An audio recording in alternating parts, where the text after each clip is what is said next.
Paring Noah, ang sarap gumising sa umaga. Pagtahimik ang paligid. Wala kang pakialam sa buhay ng iba. Ano nakain mo? Wala naman pare. Wala ngayon nagbabagong buhay na. Tama yan. Buti na tauhan ka na. Sa bahay na napagkabiraan nyo lang daw si Kenny. Ano ba ngayon? Ika muna pare ha. Nag-aaway na naman. Babalitaan kita. Boyfriend ko siya. Bakit sinabi mo na ano? Sinabi natin siya eh. Ang sabi mo kay Kanilan. Hindi, ano mo kay Kinet? Ano mo kay Kinet?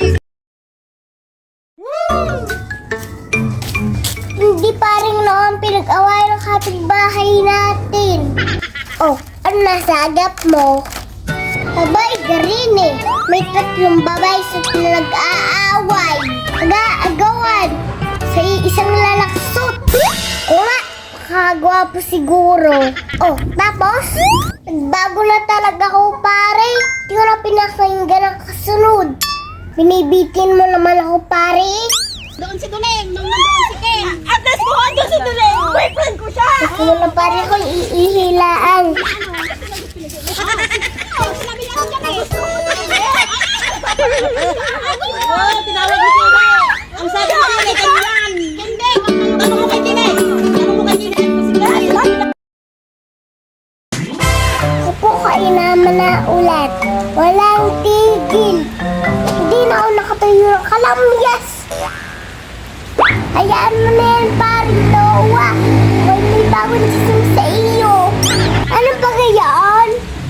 Dibaga, nag-aaway na tatlong babae sot. Nag-aagawa sa isang lalaksot. Sus ko po, nakita ko ang lalaki. Mas gwapo pa ako eh. Sayabang mo pare.